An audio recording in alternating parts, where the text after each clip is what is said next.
Hello ब्रून, आज की इस वीडियो में मैं क्लास 12th केमिस्ट्री का लेसन 1 कंप्लीट करने वाला हूँ। क्या क्या कंप्लीट करने वाला हूँ जरा ध्यान से नोट डाउन करते हुए चलिएगा आप सब भी। और एक चीज़, फ्री में नोट्स पाने के लिए टेलीग्राम का लिंक डिस्क्रिप्शन में है, वहाँ पर ज्वाइन हो जाइए। और एक चीज़ बताना चाहूँगा, अगर आप मैथ्स लिए हैं तो मैथ्स का चैनल नीचे है डिस्क्रिप्शन में, वहाँ पर जाके ज्वाइन हो जाइए, ठीक है ना। और एक बात, नोट्स आपको फ्री में मिल जाएगा टेलीग्राम पे, तो टेलीग्राम नीचे ही है, वहाँ पे ज्वाइन हो जाइएगा। आज मैं लेसन 1 पूरा कंप्लीट करने वाला हूँ। आप सब एकदम बैठ जाइए, मज़ेदार तरीके से, एकदम फुल मज़ेदार तरीके से, एकदम अच्छी तरीके से बताने वाला हूँ। बस लास्ट तक आपको देखना होगा। क्यों? क्योंकि भैया कुछ इसमें कम से कम 5 नंबर आता है, तो 5 नंबर इतना आसानी से मिल नहीं जाएगा। जो इंपॉर्टेंट रहेगा उसको बताऊंगा, जो कम इंपॉर्टेंट है उसको बताऊंगा, जो नहीं इंपॉर्टेंट बताऊंगा ही नहीं।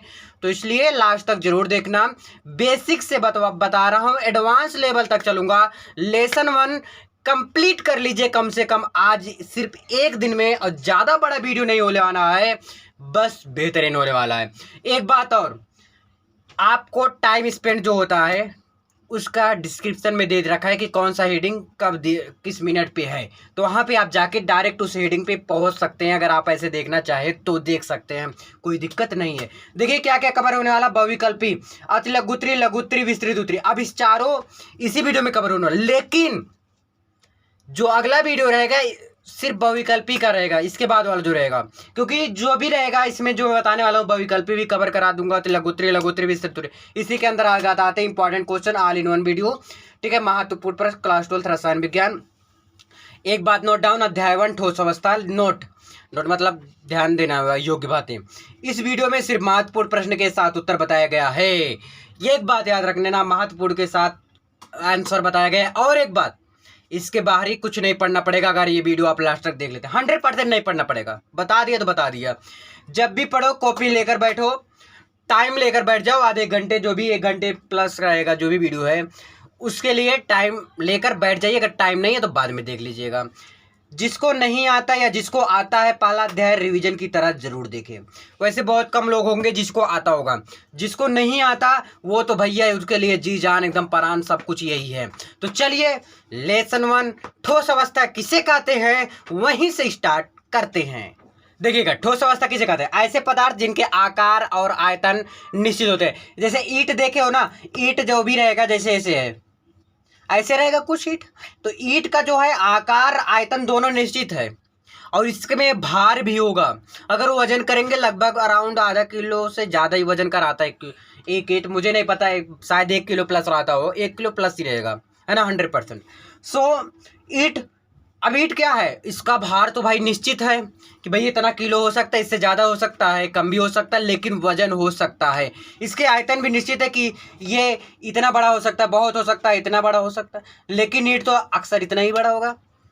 जो भी ईंट रहता है बड़ा ही रहता है। उसके आकार निश्चित रहता है, उसके आयतन निश्चित रहते हैं, यानी कि निश्चित रहता है। तो जिसके भी आकार और आयतन निश्चित होते हैं वह क्या होता है? ठोस अवस्था कहलाता है। और ठोस हमेशा क्या होता है? कठोर होता है। उसको दाबोगे ना वो दबेगा नहीं।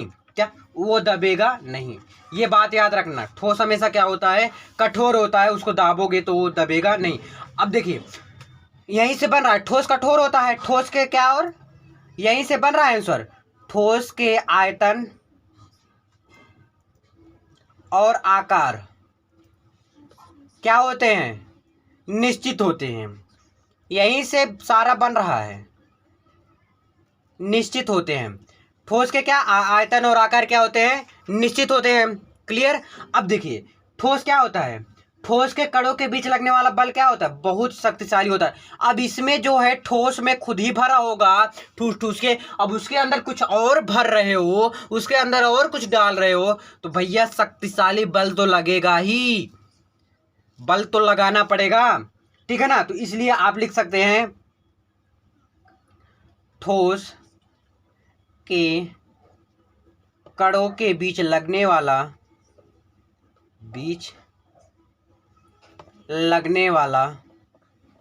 बल बहुत शक्तिशाली होता है,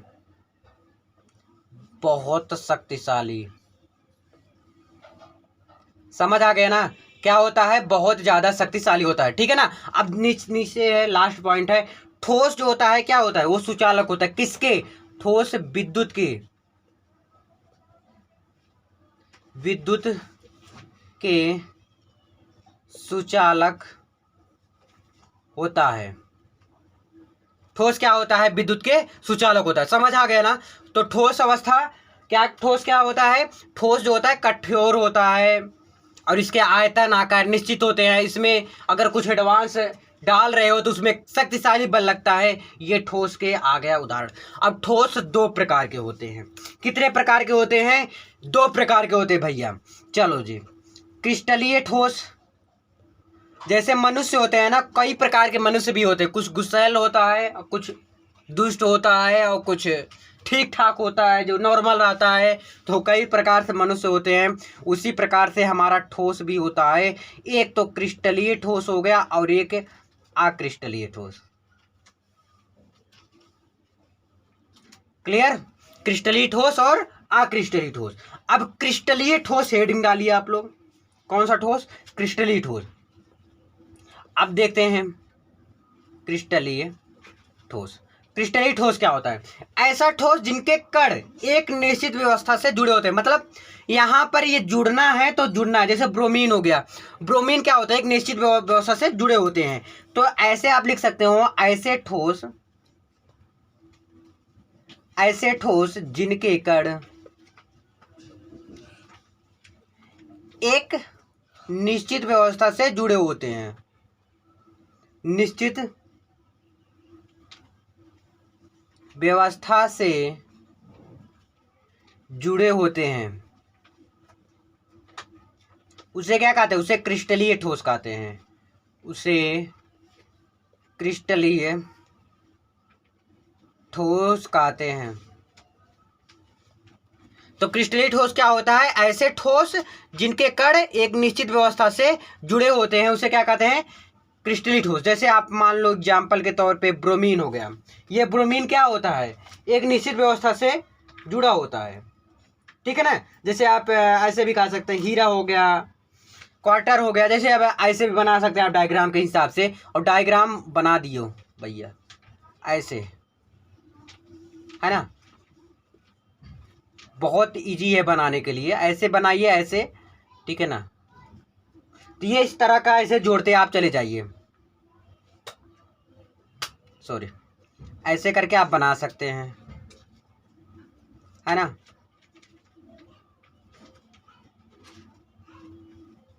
ठीक है ना? तो ये क्या हो गया आपका? क्रिस्टलीय ठोस। क्रिस्टलीय ठोस क्या हो गया? क्रिस्टलीय ठोस आपस में जुड़ी होते हैं लेकिन एक निश्चित व्यवस्था से जुड़े होते हैं। ठीक है, इतना समझ आ गया कि नहीं? क्रिस्टलीय ठोस। अब क्रिस्टलीय ठोस के गुण भी देख लीजिए साथ में भैया। जब क्रिस्टलीय ठोस आपको पता आ गया, क्रिस्टलीय ठोस के गुण, गुण मतलब कैसे पहचानेंगे? खाने वाला नहीं, ठोस के गुण। जैसे ये निश्चित ताप पर पिघलते हैं। अब ईंट है, ईंट को क्या, जैसे अभी आप लोहा ले लीजिए, गर्म उसे करेंगे तो क्या होगा? वो पिघलेगा कि नहीं पिघलेगा? लेकिन वो भी तो ठोस है। तो यह वह क्या हो गया? वह क्रिस्टलीय ठोस है। तो यह निश्चित ताप पर पिघलते हैं। क्लियर? यह निश्चित ताप पर क्या हो जाते हैं? पिघल जाते हैं। क्लियर? समझ आया ना? और इनके कणों की निश्चित व्यवस्था होती है भैया, जिससे कि यहाँ पर पता चल रहा है इनके कणों की निश्चित व्यवस्था होती है। एक चीज और बताना चाहूंगा मैं, ध्यान दीजिएगा। देखिए, अभी नोट्स आपको आज नहीं मिलेगा। आपको नोट्स कब मिलेगा? 2 दिन बाद, क्योंकि मुझे बनाना है नोट्स खुद ही। तो नोट्स जब बन जाएगा तब आपको दे दूंगा, प्रोवाइड करा दूंगा। क्लियर? समझ आया ना? लास्ट है आपका क्या? देखिए, या तो निश्चित ताप देने पर पिघल जाएगा, यानी गर्म करेंगे लोहा को तो पिघलेगा नहीं, पिघल जाएगा इजीली। और इनके कणों की निश्चित व्यवस्था होती है। जो इनके कण होते हैं वो निश्चित व्यवस्था में होते हैं। और एक चीज, ये क्या होते हैं? ये विषम दैशिक होते हैं। ये विषम दैशिक प्रकृति के होते हैं। क्लियर? तो 3 आ गया क्रिस्टलीय ठोस। अब देखिए अगला है क्या? अक्रिस्टलीय ठोस। नेक्स्ट पेज में अब है अक्रिस्टलीय ठोस, जो कि क्रिस्टलीय ठोस आपको मैं बता दिया। अब अक्रिस्टलीय ठोस क्या होता है? सेम क्रिस्टलीय ठोस का उल्टा हो जाता है। ये वे ठोस जिनके एक निश्चित क्रम में नहीं जुड़े होते हैं, कहीं भी जोड़ दिया जाता है। क्या? कहीं भी जोड़ दिया जाता है, कैसे भी जोड़ दिया जाता है। जैसे आपका लकड़ी हो गया, लकड़ी, तो लकड़ी जैसे ये पेड़ हो गया कोई, क्लियर। अब ये एक डाया यहाँ से एक डाया, कुछ पता है कि कौन सा शाखा किधर से गया है, नहीं पता है। तो अक्रिस्टलीय ठोस ऐसे ठोस या वे ठोस जिनके एक निश्चित क्रम में नहीं जुड़े होते, जिनके कण, ठीक है ना, जिनके कण, वे ठोस जिनके कण एक निश्चित क्रम में नहीं जुड़े होते हैं, जैसे लकड़ी। जैसे इसे ताप देने पर यह नर्म हो जाता है, ये समदैशिक प्रकृति के होते हैं, इनमें कणों की निश्चित व्यवस्था नहीं होती है। कुछ पता है कि कहाँ पर जुड़े हैं, नहीं पता। तो अक्रिस्टलीय ठोस पता हो गया। अब क्रिस्टलीय ठोस के प्रकार आ जाते हैं, हेडिंग डालिए क्रिस्टलीय ठोस के प्रकार। क्रिस्टलीय ठोस के प्रकार। अब क्रिस्टलीय ठोस के प्रकार कितने प्रकार के होते हैं? आपको मुख्यतः 4 प्रकार के मिलेंगे। एक है आणविक ठोस।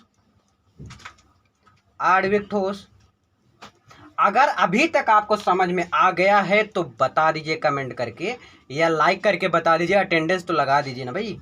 आणविक ठोस है, आयनिक ठोस है, धात्विक ठोस होता है, धात्विक ठोस, और कौन सा ठोस होता है? सहसंयोजक ठोस होता है, सहसंयोजक ठोस। क्लियर, ये 4 ठोस। अब चारों ठोस के बारे में अच्छे से हम सब पढ़ेंगे, चलो देखते हैं। अब देखिए ये चारों टाइप आपको बताऊंगा, आणविक ठोस, आयनिक ठोस, धात्विक ठोस, सहसंयोजक ठोस। इंपॉर्टेंट है, नोट डाउन करते हुए चलेगा। देखिए क्वेश्चन में ही आंसर लिखा है, रटना नहीं है बिल्कुल भी, सिर्फ समझना है। देखिए ये क्या लग रहा है, क्या आणविक यानी अणुओं से मिलकर बना होगा, ध्यान से सुनिएगा। आणविक मतलब अणुओं से मिलकर बना होगा। यह है आयनिक, ये आयनों से मिलकर बना होगा। फिर उसके नीचे है धातुक, वो धातुओं से मिलकर बना होगा। बस वही तो है इसका परिभाषा। क्या ऐसे ठोस जो अणुओं से मिलकर बने होते हैं उसे आणविक ठोस कहते हैं। या बहुत कम ताप पर पिघल जाता है, इसे थोड़ा ही ताप देंगे ना पिघल जाएगा। जैसे आयोडीन हो गया आपका, आयोडीन है ये आपका, ये क्या है? पिघल जाता है। क्या ये पिघल जाता है, ये आयोडीन हो गया। और CCl4 होता है, ये भी क्या है? थोड़ा ताप देंगे पिघल जाएगा। ये क्या बोला जाएगा? कार्बन, क्या? Carbon tetrachloride. क्या है? कार्बन टेट्राक्लोराइड, एग्जाम्पल के तौर पे। तो आणविक अणुओं से मिलकर बना होगा, आणविक भैया अणुओं से मिलकर बना होगा, सिंपल उसी से पता चल रहा है। अब देखिए आयनिक, ऐसे ठोस जो आयनों से मिलकर बना होता है उसे आयनिक ठोस कहते हैं। मतलब आयनिक ठोस आयनों से मिलकर बना होगा, आणविक ठोस अणुओं से। तो देखिएगा ये द्रव की अवस्था में विद्युत के क्या होते हैं? सुचालक होते हैं, याद रखिए। ये क्या होते हैं? विद्युत के सुचालक होते हैं। जैसे KCl, क्या है? KCl क्या? पोटेशियम क्लोराइड, यही होता है ना, potassium chloride. And MgCl2, Mg क्या होता है? मैग्नीशियम Cl क्लोराइड, तो मैग्नीशियम क्लोराइड हो गया आपका। तो पोटेशियम क्लोराइड, मैग्नीशियम क्लोराइड। अब ये फिर रिएक्शन करके दिखा देता हूँ। जैसे NaCl है, तो Na क्या देता है आपका? प्लस देता है, और Cl क्या देता है? माइनस देता है। Na प्लस देता है, Cl माइनस देता है। तो ये आपका क्या हो गया? आयनिक ठोस, जो आयनों से मिलकर बना होता है आयनिक ठोस होता है। नेक्स्ट है आपका धात्विक ठोस। धात्विक यानी कि क्वेश्चन से पता चल रहा है कि धातुओं से मिलकर बना होता है, वो क्या होता है? उसे धात्विक ठोस कहते हैं, जो धातुओं से मिलकर बना होता है। किससे? ध्यान से सुनिए मैं क्या बोल रहा हूँ, एक बार फिर से रिवाइज कीजिए। धात्विक यानी धातुओं से मिलकर बना होगा, उसे हम क्या कहते हैं? धात्विक ठोस कहते हैं। जैसे आपका कापर हो गया, आपका फेरस हो गया, ये क्या है? धात्विक ठोस है। धात्विक ठोस क्या होता है?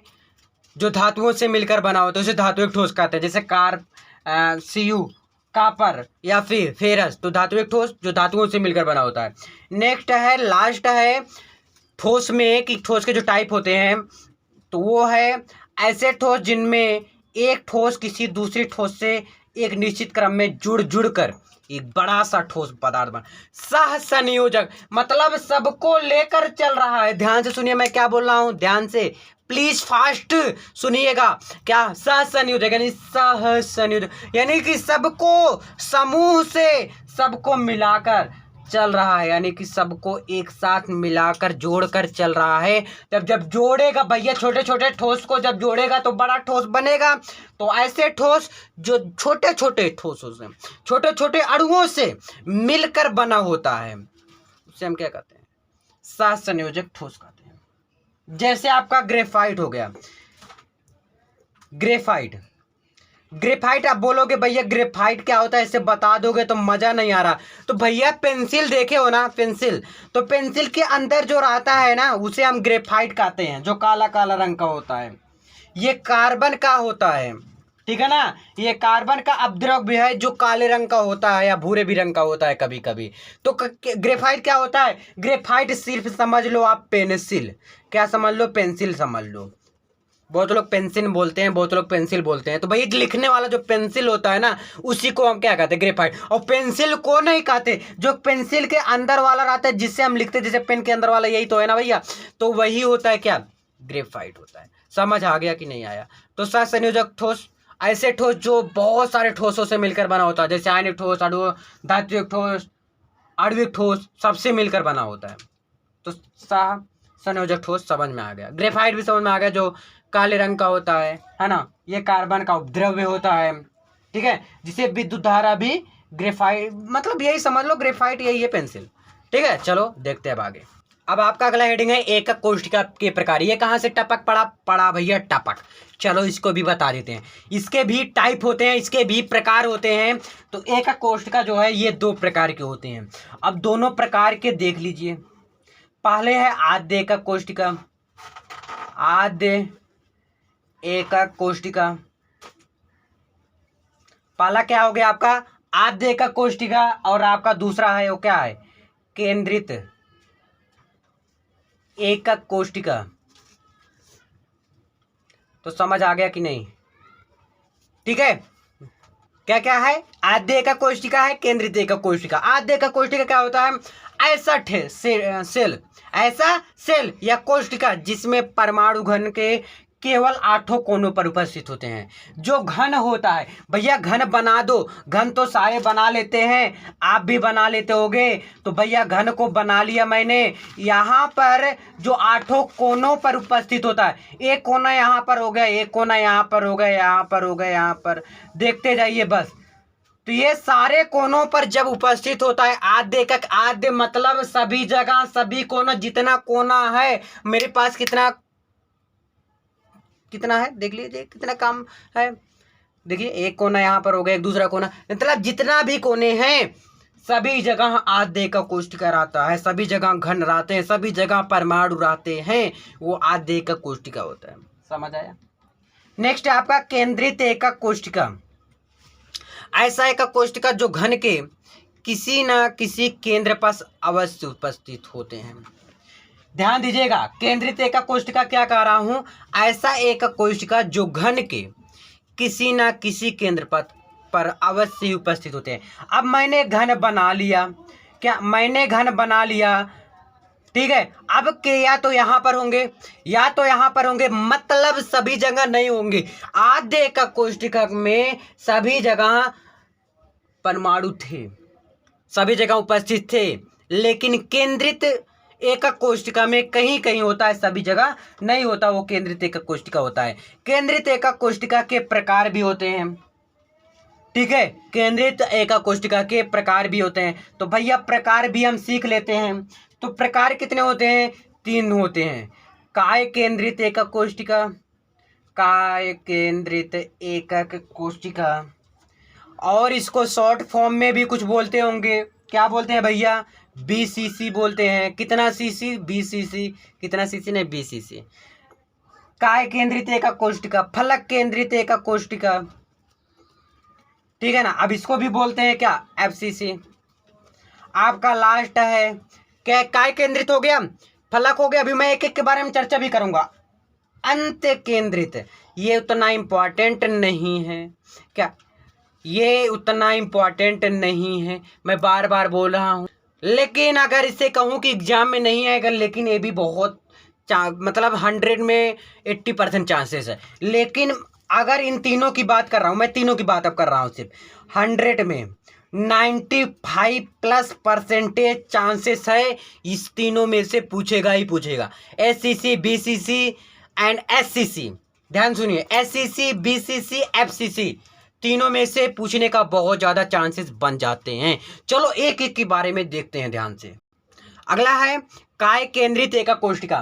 क्या इसको मैं बोला था अभी जस्ट नीचे बीसीसी, और एग्जाम में बीसीसी रहता है, काय केंद्रित एकक कोष्ठिका नहीं लिखा रहता। इतना बड़ा कोई लिखेगा नहीं, क्या लिखेगा नहीं कोई। अब ऐसे भी नहीं, बीसीसी का जो फॉर्मूला ने जो आप अभी संकुलन दक्षता आप निकालेंगे वो चीज़ ज़्यादा पूछते, ये तो बहुत कम चांसेस पूछने का है, लेकिन मैं फिर से कवर कर रहा हूँ, ठीक है। देखिए ऐसा एकक कोष्ठिका जिसमें परमाणु घन के कोनों, मतलब सब जगह रहेगा। इसको डायरेक्ट कहने का मतलब ये है, जो ये घन बन रहा है कि सभी जगह उपस्थित रहेगा, लेकिन काय केंद्रित यानी बीसीसी में बिचुओं में भी रहेगा। देखिए बी यानी बिचुओं में रहेगा, क्या बिचुआ में रहेगा, और सब जगह रहेगा मुझे नहीं पता, लेकिन सब जगह भी कर दियो, क्या सब जगह कर दियो, और बीच में भी कर दियो, मतलब सभी जगह और बीच में भी रहेगा, ठीक है ना, कर देंगे आप ना। तो यानी काय केंद्रित एकक कोष्ठिका क्या होता है, ऐसा एकक कोष्ठिका जो सभी जगह हो, सभी कोनों पर हो और केंद्र पर भी उपस्थित हो, वह क्या होता है, काय केंद्रित एकक कोष्ठिका होता है। काय केंद्रित एकक कोष्ठिका, क्या काय केंद्रित एकक कोष्ठिका। अब आपका अगला हेडिंग आ जाता है रिक्ति। रिक्त मतलब क्या, वैसे अगर आप कहूँ रिक्त क्या है तो वो खाली स्थान होता है, तो वैसे यहाँ पर भी रिक्ति का मतलब यही है, खाली स्थान। क्या भैया खाली स्थान लिख के चले आएंगे, नहीं यार, इसमें लिखेंगे जो ठोस होता है, जो ठोस के जो कण होते हैं उसे व्यवस्थित किया जाता है। जी रिक्त में क्या किया जाता है, अभी जैसे खाली है तो उसमें क्या व्यवस्थित करके हम क्या कण को रख देते हैं, तो उनके जो कणों के स्थान में भी कुछ स्थान रिक्त बचेगा। अभी जैसे ये टंकी है, ध्यान दीजिएगा, एक टंकी मैंने ले लिया, अब इसमें कण मैंने भर दिया, यहाँ पर पूरा फुल हो गया, लेकिन अगर मैं कहूँ इसको भैया सेट करके रख दो एकदम अच्छे से सक्सेस करके, तो क्या करोगे आप, हो सकता है ऊपर जगह बच जाए, इसके ऊपर हो सकता है क्या हो जाए, यहाँ पर इतना जगह बच जाए, ये क्या होता है रिक्ति होता है। यानी ये टंकी तो है हमारा, ये टंकी है हमारा, यहाँ तक मेरा क्या सामान भरा हुआ है। अब नहीं तो पहले कहाँ तक भरा था, पूरा फुल भरा था। रिक्त क्या होता है, यही होता है, लिख सकते हो आप कि जब ठोस क्या, जब ठोस कणों को व्यवस्थित किया जाता है, जब ठोस कणों को व्यवस्थित किया जाता है, क्या किया जाता है, व्यवस्थित किया जाता है। क्या कहा मैंने, जब ठोस कणों को व्यवस्थित किया जाता है तो उनके कणों को लिखिए, तो उनके कणों को व्यवस्थित, देखिए उनके कणों में जो रिक्त स्थान बचता है, जो रिक्त स्थान, जो खाली स्थान कह सकते हैं, रिक्त मतलब खाली समझते हो ना, खाली स्थान बचता है, राइटिंग पे मत जाइएगा, ठीक है ना, बचता है तो उसे रिक्त कहते हैं, तो उसे रिक्त कहते हैं। तो रिक्त समझ में आया ना, रिक्त क्या होता है, जैसे आपने कुछ भर दिया और थोड़ा जगह भी बच गया तो मेरा वहां पर क्या हो गया, रिक्त हो गया। अब रिक्त के भी प्रकार होते हैं, ठीक है, लिख सकते हो नहीं, लिखना है, रिक्तियों के प्रकार बहुत इंपॉर्टेंट है ये भाई। रिक्तियों के प्रकार ये भी दो प्रकार के होते हैं। पहला है चतुष्फलकी, जो कि क्वेश्चन से ही पता चल रहा है कि ये इंपॉर्टेंट है, चतुष्फलकी रिक्ति। दूसरा है आपका अष्टफलकी रिक्ति। क्या चीज, अष्टफलकी। अब चतुष्फलकी रिक्त क्या होता है, चतुष्फलकी रिक्त लिख के बताऊं क्या, चलो लिख के बताता हूं, नहीं तो आपका टाइम वेस्ट होगा। चलो देखिए अब चतुष्फलकी क्या होता है, देखिए चतुष्फलकी क्वेश्चन जो लिखा रहता है भैया ना, जो हेडिंग रहता है ना, उसी से आपको आंसर मिलना है। चतुष्फलकी यानी कि चतुष मतलब चार दिख रहा है, यानी कि तीन गोला, ध्यान दीजिएगा मैं क्या बोलना चाह रहा हूँ, एक गोला यहाँ बनाओ, एक गोला यहाँ पर बना लो, एक गोला यहाँ पर, तीन गोला आपने बनाया, लेकिन आपको थोड़ा सा दिख रहा होगा यहाँ बीच में गोला बचा हुआ, इसी पे एक गोला मैं और बना लेता हूँ। तीन गोला था ऑलरेडी, ध्यान दीजिएगा, एक गोला मैंने और बना लिया, तो यही क्या होता है, चतुष्फलकी। लेकिन यहाँ पर चतुष्फलकी रिक्त है, यानी जो चारों गोलों के बीच में जो रिक्त बचता है, यही हमारा क्या होता है, चतुष्फलकी रिक्त होता है। ध्यान से सुनिएगा मैं क्या बोल रहा हूँ। चतुष्फलकी रिक्त क्या होता है, तीन गोले को परस्पर सटाकर रख दिया जाता है, उस पे एक गोला और रख दिया जाता है, तो उसके बीच में एक रिक्त बनता है, जो स्थान बचता है, जो खाली जगह बचता है, वही चतुष्फलकी अष्टफलकीय रिक्ति होता है। ध्यान सुनिए, जब तीन को गोले परस्पर सटा कर रखे हो, देखिए 1 2 3, 3 गोले आपस में सटा कर रखे हुए थे, इसी पर एक गोला मैंने क्या उठा के और रख दिया, क्या उठा के पटक दिया, एक गोला को और रख दिया, तो जो रिक्ति बन रहा है उसे हम चतुष्फलकीय रिक्ति कहते हैं। समझ आया? चलिए अब अष्टफलकीय रिक्ति नेक्स्ट पेज पे देखिए। अष्टफलकीय रिक्ति तो क्या बोलोगे भैया, उसमें 4 बना था, इसमें 8 नहीं, इसमें 8 नहीं बनाएंगे। ध्यान से देखिएगा, देखिए इसमें भी गोला रहेगा क्या, देखिए जब 3 गोले परस्पर संपर्क में रखे हो तो उसके ऊपर पुनः 3 गोला और रख दिया जाए, यानी टोटल कितना गोला हो जाते हैं, 6 गोले रखे हो जाते हैं। कैसे रखेंगे, एक नियम है इसका। एक गोला यहाँ बना दिया, दूसरा यहाँ पर आपने बना दिया, तीसरा आपने यहाँ पर बना दिया, 3 गोला हो गया ना। अब 3 गोले को और रख दो, 1 2, ठीक है, 1 3, लेकिन फिर भी यहाँ पर थोड़ा सा ध्यान दीजिएगा, यहाँ पर थोड़ा सा जगह बच रहा है, ठीक है ना। जो ये जगह बच रहा है इसे हम क्या कहते हैं भैया, अष्टफलकीय रिक्ति कहते हैं। ध्यान सुनिए, अष्टफलकीय रिक्ति क्या होता है, 3 गोले को सटा कर रख दिया जाए, 3 गोले को से पे और उठा के पटक दिया जाए, तो उस पे जो स्थान बच रहा है, जो खाली स्थान बच रहा है, जो रिक्त स्थान बच रहा है, जो जगह बच रहा है, यहाँ पर देखिए बिचौवा में, वही अष्टफलकीय रिक्त होता है। देखिए चतुष्फलकीय रिक्त और अष्टफलकीय रिक्त में संबंध कभी कभी एक आध नंबर में पूछ लेता है। देखिए चतुष्फलकीय रिक्त अष्टफलकीय रिक्त की दोगुना होता है, ठीक है। तो अष्टफलकीय रिक्त के कितना होता है, दोगुना होता है। तो मान लिया अष्टफलकीय रिक्त को मैंने क्या मान लिया, सपोज दैट n मान लिया, सपोज दैट क्या मान लिया, n मान लिया। तो अब देखिए अष्टफलकीय, तो चतुष्फलकीय क्या, चतुष्फलकीय रिक्ति बराबर 2n हो जाएगा। क्या हो जाएगा, 2n हो जाएगा। मैंने अभी जस्ट बताया कि कितना होता है, दोगुना होता है, तो दोगुना कर दिया। तो चतुष्फलकीय रिक्त क्या होता है, अष्टफलकीय का दोगुना होता है। याद रख लो, एक नंबर में कभी कभी पूछता है, ध्यान दीजिएगा। तो क्या अष्टफलकीय चतुष्फलकीय का क्या होता है, दोगुना नहीं होता। अष्टफलकीय चतुष्फलकीय के n गुना होता है, जबकि चतुष्फलकीय अष्टफलकीय के 2 गुना होता है। इस बात को ध्यान से सुनिएगा। उपसह संयोजक ठोस क्या होता है, किसी ठोस में कोई परमाणु अपने निकटवर्ती जितने भी परमाणु से घिरा होता है, यानी कि ये एक ऑलरेडी परमाणु है, इसके पास में जितने भी छोटे छोटे परमाणु से जुड़े होते हैं उसे हम क्या कहते हैं, उपसह संयोजक ठोस कहते हैं। ऐसा ठोस जो एक ठोस अपने आसपास में निकटवर्ती छोटे छोटे कण से, जो छोटे छोटे अणुओं से, छोटे छोटे परमाणुओं से घिरे हुए होते हैं, उसे हम उपसह संयोजक ठोस कहते हैं। क्या कहते हैं, उपसह संयोजक ठोस कहते हैं। समझ आया कि नहीं समझ आया? देखिए भैया, एक आध नंबर में कभी कभी पूछ लेता है कि यह SCC की उपसह संयोजक संख्या बताओ। किसकी, SCC की उपसह संयोजक संख्या, सहसंयोजन संख्या। तो SCC की सहसंयोजन संख्या कितनी होती है, 6 होता है।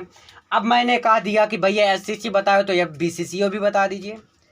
BCC की उपसह संयोजक संख्या कितना होता है, 6 के 2 में जोड़ दो तो 8 आ जाएगा। तीसरा है FCC की उपसह संयोजन संख्या कितना होता है, 12 होता है। तो 6 8 12। SCC की उपसह संयोजन संख्या 6 होता है और BCC का उपसह संयोजन संख्या कितना होता है, 8 होता है, जबकि FCC की सह संयोजन संख्या कितना होता है, 12 होता है। समझ आया ना?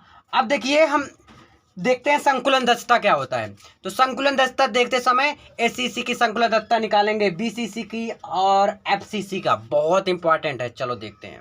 उसे देखने से पहले एक संकुलन दक्षता देख लीजिए, क्योंकि मैं SCC की संकुलन दक्षता निकालने जा रहा हूँ, BCC का संकुलन दक्षता निकालने जा रहा हूँ, FCC का निकालने जा रहा हूँ। तो भैया संकुलन दक्षता पता होना चाहिए क्या होता है ना। और संकुलन दक्षता का भैया फॉर्मूला तुरंत तैयार कर लो। इतना इंपॉर्टेंट है जितना तो 1 घंटे का नींद एक्स्ट्रा लेना उतना इंपॉर्टेंट नहीं है, जितना मैच देखना इंपॉर्टेंट है एक नशे वाले को, यानी कि जो नशे में रहता है, जो मैच मतलब मैच का जो दीवाना है ऐसे कह लो आप, उसे जितना इंपॉर्टेंट आता है उतना ही संकुलन दक्षता। जितना एग्जाम में 90% स्कोर करने के लिए ज़रूरत होता है उतना ही ज़रूरत है संकुलन दक्षता का फॉर्मूला तैयार करना, क्योंकि तभी आपको आगे तैयार हो पाएगा। देखिए क्या होता है संकुलन दक्षता का फॉर्मूला, देखिएगा। संकुलन दस्ता इक्वल टू क्या होता है, एक परमाणु का आयतन, एक परमाणु का आयतन, परमाणु मतलब गोला समझ लो ना, एक परमाणु का आयतन बटे के कुल परमाणु का आयतन, कुल परमाणु का आयतन गुणे 100। समझ आया कि नहीं समझ आया? क्या है, किसी परमाणु के द्वारा घेरे गए कुल आयतन, मतलब जितने भी आयतन है घेरे गए कुल आयतन प्रतिशत को संकुलन दस्ता कहते हैं। और संकुलन दस्ता बराबर क्या होता है, परमाणु का आयतन बटे कुल परमाणु का आयतन गुणे के 100। ठीक है, अब हम देखते हैं एक एक करके कि एससीसी की संकुलन दस्ता कैसे निकालेंगे। नेक्स्ट पेज में देखिएगा, एससीसी की संकुलन दस्ता भैया जितना इंपॉर्टेंट है उतना कम कहा जाए। भैया इतना इंपॉर्टेंट है कि अब 95% चांस है पूछने का, इससे भी अधिक मतलब 100 मान के चलते हो। तो एससीसी की संकुलन दस्ता मतलब किसी भी एससीसी, बीसीसी, एफसीसी तीनों का निकालने बताऊंगा, लेकिन संकुलन दस्ता निकालने से पहले आपको संकुलन दस्ता का फॉर्मूला लिखना पड़ेगा। संकुलन दस्ता का क्या लिखना पड़ेगा, फॉर्मूला लिखना पड़ेगा। संकुलन दस्ता का फॉर्मूला क्या होता है, एक परमाणु का आयतन, परमाणु मतलब गोला, एक परमाणु का आयतन बटे के कुल परमाणु का आयतन और गुणे के 100। क्लियर? अब देखिएगा, थोड़ा 2-3 चीजें इसमें इंपॉर्टेंट है, मतलब इंपॉर्टेंट ऐसा है याद करने योग्य है। मैंने जितना भी अभी तक बताया शायद याद नहीं करना पड़ेगा, सिर्फ समझना पड़ेगा, लेकिन थोड़ा याद करना पड़ेगा। यहाँ पर देखिए, परमाणु का जो आयतन होता है वह एक इसमें लिया जाता है संकुलन दस्ता में, और परमाणु का आयतन का फॉर्मूला क्या होता है, 4/3 पाई r क्यूब बटे के कुल परमाणु का आयतन, कुल परमाणु का आयतन यानी कि ए क्यूब, पूरा ए क्यूब गुणे के 100। अब मुझे त्रिज्या ज्ञात कर लीजिए। अभी त्रिज्या मतलब r की जगह पर ज्ञात होना। त्रिज्या बराबर क्या होता है, r बराबर a/2, इसमें किसमें, परमाणु के लिए। ठीक है, त्रिज्या बराबर r बराबर a/2, तो ये मुझे ज्ञात हो गया, और a बराबर क्या हो जाएगा हमारा, 2r हो जाएगा। a की जगह पर मुझे रखना पड़ेगा क्योंकि, ठीक है ना। चलो रख देते हैं, तो 4/3, एक का गुणा करेंगे वही होगा 4/3 पाई r क्यूब। याद रखिएगा, एससीसी के लिए एक परमाणु के लिए जब भी आयतन निकालेंगे तो एक का गुणा करेंगे, इसमें कॉमन रहेगा भी मैं बताऊंगा। ए क्यूब, ए की जगह पर है 2r, 2r का करेंगे क्या, क्यूब गुणे के 100। ठीक है, समझ आया? कर दो, 4/3 पाई r क्यूब बटे 2 दूनी 4 दूनी 8, 8 r क्यूब, r क्यूब से r क्यूब कट गया आपका, बचा क्या, 4/3, 3 तो नीचे आके गुणा हो जाएगा, 8 3 24 हो जाएगा। भैया देखिए ऐसे तो हो जाएगा ना, 4 पाई/3 गुणे 8 गुणे 100। इसको मैं ऐसे भी लिख सकता हूँ, 4 पाई 24, 4 पाई सोने वाला नहीं भैया, 4 पाई। ठीक है ना। अब 4 छक 24 ऐसे भी मैं काट भी सकता हूँ इसे, है ना। और पाई का मान कितना होता है, बहुत ईजी है भैया, पाई का मान होता है 3.14। तो लिख दो 3.14 बटे के 6 गुणे के 100। अब यहाँ पर दशमलव है तब यानी कि 0 बढ़ेगा, यानी कि 0 ऐसे काट भी सकते हैं, दशमलव को हटाकर काट दो, कितना हो गया 314/6, 6 पंचे 30। ठीक है, और 6 पंचे 30, यहाँ पर 14, 6 दूनी 12 दशमलव, यहाँ पर 4 है, 6 त्रिक 18, 3, यानी 52.3% आ गया। ये आंसर आ गया आपका, क्या आ गया, यही आंसर आ गया। समझ आ गया, एससीसी की संकुलन दस्ता निकालने आ गया होगा आई होप। चलिए अब हम निकालते हैं किसका, बीसीसी का संकुलन दस्ता। चलो नेक्स्ट पेज। अब मैं निकालूंगा बीसीसी की संकुलन दस्ता। बीसीसी के संकुलन दस्ता कैसे निकलेगा, बहुत आसान है। सबसे पहले आपको क्या लिखना है, फॉर्मूला लिख देना है, किसका, संकुलन दस्ता का। संकुलन दस्ता का 10 बार ना बताना पड़े आपको फॉर्मूला, उम्मीद है याद करते होंगे साथ साथ में। क्या होता है संकुलन दस्ता बराबर, एक परमाणु का आयतन, एक परमाणु मतलब मैं बार बार कह रहा हूँ, गोला हो गया आपका, एक परमाणु का आयतन बटे कुल परमाणु का आयतन, कुल परमाणु यानी ए क्यूब, है ना, कुल परमाणु का आयतन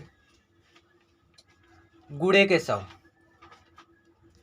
ठीक है, एक परमाणु का आयतन, एक परमाणु यानी देखिए एससीसी में एक लिए थे ना, बीसीसी में 2 लेंगे, 2 गुणे 4/3 पाई r क्यूब बटे ए क्यूब। अब देखिए यहाँ से ए की वैल्यू मुझे निकालना पड़ेगा, यानी पहले त्रिज्या निकालना पड़ेगा। यहाँ पर त्रिज्या क्या लिख लेंगे, आर बराबर a√3/4 लेंगे। अब क्यों लेंगे इसको मैं नेक्स्ट वीडियो में कवर करूँगा, क्योंकि वीडियो बड़ा हो जाएगा, आप सबको बोरिंग लगेगा और फिर दिक्कत हो जाएगा, इसलिए। अब यहाँ से a बराबर मैं निकालना चाहूँ तो क्या हो जाएगा, a बराबर 4r√3। तो a की जगह पर मैं ये चीज़ रख सकता हूँ, ठीक है। चलो यहाँ से इसको गुणा कर लो, 2 चौका 8/3 पाई r³ बटे के a³ की जगह पर 4r r है बटे √3³। ठीक है, करो सॉल्व। आई होप कर ले जाओगे, फिर भी मैं कर रहा हूँ। देखिए 8/3 पाई r³ बटे 4 चौक 16 चौका 64 ना, 4 गुणे 4 गुणे 4, 4 चौक 16 चौका 64, तो 64 आ गया। 64 गुणे r³ बटे √3 है, √3 का गुणा 3 बार करेंगे, √3 गुणे √3 गुणे √3। ठीक है, तो कितना हो गया, यहाँ से 3√3 आ गया। क्लियर, समझ आ रहा है कि नहीं समझ आ रहा है, आई होप समझ में आ रहा होगा। r³ से r³ आपका क्या हो गया, कट गया। तो क्या क्या आपके पास बचा, 8/3 को नीचे मैं ठेल के कर दे रहा हूँ, कोई दिक्कत होगा क्या, परेशानी होगी, नहीं होना चाहिए ना। तो 3 का नीचे आ जाएगा, तो यानी कि 3 गुणे 64 हो जाएगा आपका। ठीक है, 3 गुणे क्या हो जाएगा, 64 हो जाएगा। अभी आपके पास क्या बच रहा है, 3√3, तो ये इधर आ जाएगा, यानी गुणा हो जाएगा ऊपर 3√3 गुणे 100। 3 से 3 आपका कट गया ना, और कुछ कट रहा है क्या, काटो। 8 टाइम 64 कट जा रहा है, देखिए 8 टाइम 64 कट गया। क्या बच रहा है आपके पास, पाई/8 पाई/8 गुणे √3। ठीक है, √3 गुणे 100। √3 का मान क्या होता है, पाई का मान क्या होता है, √3 का मान होता है 1.73, और पाई का मान मैंने ऊपर बताया था, नहीं 1.73 तो उसका होता भाई, नहीं √3 का ही होता है। सो थोड़ा कन्फ्यूजन है, थोड़ा आप सब बताइएगा कमेंट करके क्या सही है। तो क्या है इसका, क्या हो जाएगा 1.73, और पाई का मान 3.14, 3.14 गुणे 1.73 गुणे 100 बटे के 8। गुणा करिए, मैं गुणा करके आपसे मिलता हूँ, नहीं तो अभी टाइम लगेगा। तो भैया इसका गुणा करने में आ रहा है अराउंड 5.4322 गुणे के 100 बटे 8, है ना। अभी ये 2 अंक इधर खसकेगा, 0 हटाऊंगा जब, तो क्या आ जाएगा 543.22 बटे के 8, ये आएगा कुछ। तो भाग दो, 8 छक 48, 8 सते 56, 8 7 लगभग 90 तक आ रहा है, 67.90 और 2 भी आएगा 902। ठीक है ना, तो ये BCC भी आपको समझ में आ गया होगा। अब चलिए देखते हैं अगला। अब मुझे निकालना है FCC, दोनों CC आ गया ना, अब बस लास्ट है संकुलन दस्ता वाला, यानी कि FCC, है ना।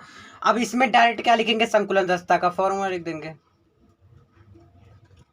संकुलन दस्ता का फॉर्मूला क्या होता है, एक परमाणु का आयतन, एक परमाणु का आयतन बटे कुल परमाणु का आयतन,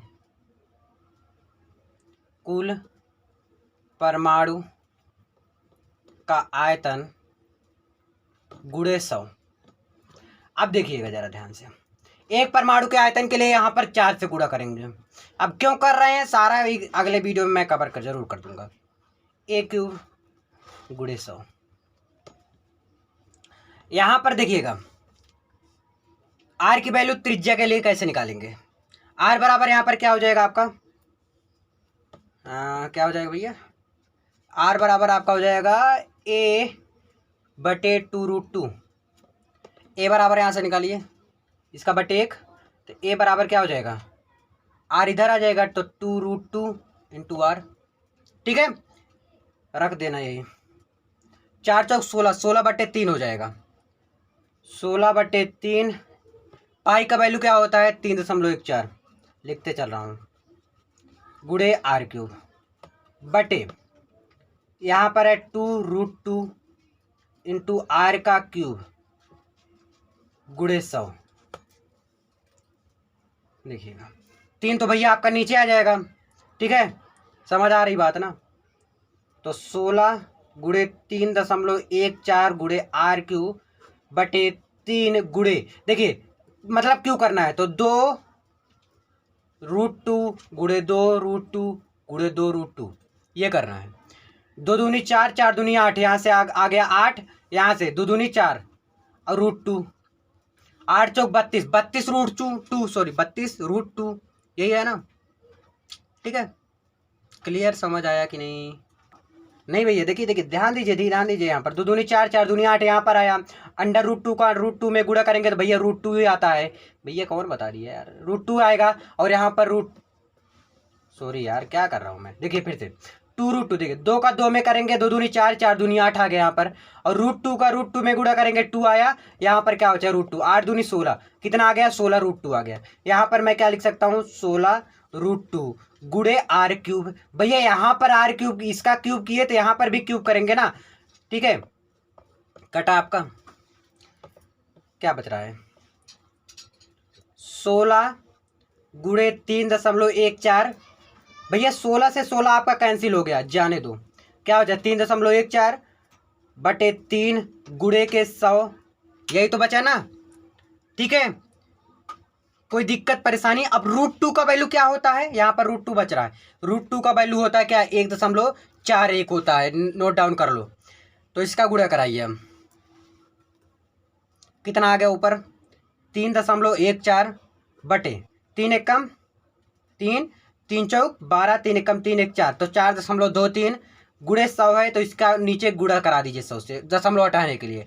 तो हमारा क्या हो गया 314 बटे 4.23, ऊपर का सिर्फ हटाया हो ना, तो ऐसा करो ना, जब 0 से गुणा कर रहे हो तो सारा दशमलव हट जाएगा, 314 2 से ऊपर गुणा हो जाएगा बटे 423 ये आ जाएगा। अब डिवाइड करिए, मैं डिवाइड करके आपसे मिलता हूँ। तो भैया 79% आ रहा है। ठीक है, तो आई होप समझ में जरूर आया होगा। अब देखिए अगला क्वेश्चन नेक्स्ट पेज पर।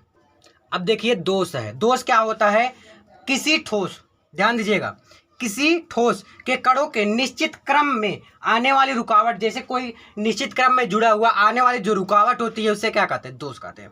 यह 2 प्रकार का होता है। यह कितने प्रकार का होता है, 2 प्रकार का होता है। एक होता है रस समीकरण दोष, रस समीकरण दोष, और एक होता है दूसरा आरस समीकरण दोष, आरस समीकरण दोष। रस समीकरण दोष क्या होता है, ऐसा दोष जिसमें धनायनों और ऋणायनों की संख्या में कोई परिवर्तन होता नहीं, मतलब जैसा है सेम वैसा रहेगा, कोई चेंजिंग नहीं होगा। जबकि आरस समीकरण दोष ऐसा दोष जो धनायनों और ऋणायनों की संख्या में परिवर्तन से उत्पन्न होता है, मतलब उठ के कहीं जाएगा फिर वहां से वहां चला जाएगा, वहां से वहां, मतलब कुछ पता ही नहीं रहता, तो वही क्या होता है आरस समीकरण दोष। देखिए रस समीकरण दोष के प्रकार भी होते हैं, ठीक है ना, और ये दोनों इंपॉर्टेंट नहीं लिखते, जो अब प्रकार बताने जा रहा हूं बहुत ज्यादा इंपॉर्टेंट है। पहला तो हो गया आपका 60 की दोष, ठीक है, पहला क्या हो गया 60 की दोष हो गया। दूसरा आपका हो गया रिक्तिका, रिक्तिका दोष हो गया। ठीक है, फ्रेंकल दोष है, बहुत ही ज्यादा इंपॉर्टेंट है, कभी कभी डिफरेंट पूछ लेता है, अंतर पूछ लेता है। लास्ट है आपका अंतराकाशी दोष, अंतराकाशी। अब ये कैसे आएगा एग्जाम में मैं बता दे रहा हूं, ऐसे आएगा 60 की दोष रिक्तिका दोष में अंतर बताओ। 60 की दोष क्या होता है, उदाहरण सहित लिखो। फ्रेंकल दोष क्या होता है, उदाहरण सहित लिखो। इस प्रकार से आएगा। चलो जी नेक्स्ट पेज में। अब है आपका 60 के दोष। 60 की दोष क्या होता है, फटाफट देखिए, बस टाइम ज्यादा नहीं लगेगा, ठीक है ना। 60 की दोष क्या होता है, ऐसा दोष जिसमें किसी ठोस से धनायन और ऋणायन बराबर मात्रा में गायब हो जाते हैं। जैसे यहाँ पर बना दीजिए प्लस माइनस, मतलब जब जितना धनायन गायब होगा उतना ही क्या आपका गायब होगा, ऋणायन भी गायब हो जाएगा, ठीक है ना। तो बना दीजिए फटाफट, क्या दिक्कत है। आपको 3 ही बनाना यार, इतना बड़ा मैं फालतू में बना दे रहा हूँ। अब बना दिया हूँ तो बना दे रहा हूँ पूरा, प्लस माइनस प्लस माइनस। अब देखिए ये जो प्लस है यहाँ से उठ के कहाँ जा रहा है, यहाँ पर आ जा रहा है, ठीक है ना, और ये माइनस यहाँ पर आ जा रहा है। तो यानी कि दोनों क्या हुआ, बराबर मात्रा में गायब हो रहे हैं। तो ऐसे है कि जो प्लस माइनस बराबर मात्रा में गायब हो जाए तो उसे 60 की दोष कहते हैं। रिक्तिका दोष क्या होता है, ऐसा दोष जिसमें ठोस के कण अपने निश्चित स्थान से गायब हो जाते हैं। ठोस के कण जैसे AgBr, जैसे सिल्वर ब्रोमाइड हो गया, है ना, सिल्वर ब्रोमाइड AgBr, जैसे ये दोनों लगे हुए हैं, अब यहाँ से क्या है, उठ उठ के गायब हो जा रहे हैं, बगल बगल दूर दूर जा रहे हैं। जैसे क्या, सिल्वर ब्रोमाइड हो गया या सोडियम क्लोराइड हो गया, ये रिक्तिका दोष के एग्जाम्पल हैं। फ्रेंकल दोष क्या होते हैं, फटाफट देखिए। ऐसा दोष जिसमें कोई अतिरिक्त धनायन अंतराकाशीय स्थान ग्रहण कर लेता है, जैसे कोई धनायन सिर्फ प्लस माइनस प्लस माइनस, क्या यहाँ पर भी आके क्या हो जाएगा, plus minus plus minus plus minus plus minus plus minus, यहाँ से प्लस जो था आपका यहाँ से गायब हो जाएगा, ये गायब होके कहीं यहाँ पर आके प्लस आपका बस जाता है। ठीक है, यही क्या होता है, फ्रेंकल दोष होता है। लास्ट है अंतराकाशीय, ऐसा दोष जिसमें कुछ कण अपने निश्चित स्थान से उठकर एक अंतराकाशीय स्थान ग्रहण कर लेते हैं, जैसे plus minus plus minus plus minus plus minus plus minus plus minus plus minus plus. तो मतलब ये जैसे यहाँ से प्लस गायब हो गया आपका, अभी एक ऐसा और बना दीजिए प्लस माइनस करके, प्लस माइनस प्लस, है ना, minus plus minus plus minus plus minus plus minus plus. अब यहाँ से आपका माइनस यहाँ से गायब होकर यहाँ पर आ गया, तो ये क्या होता है आपका अंतराकाशीय दोष। आई होप आपको समझ में आया, अगर समझ में आए प्लीज़ लाइक करके बता दीजिएगा। इस वीडियो में इतना ही, मिलते हैं नेक्स्ट वीडियो में, प्लीज़ बताइएगा जरूर से। धन्यवाद।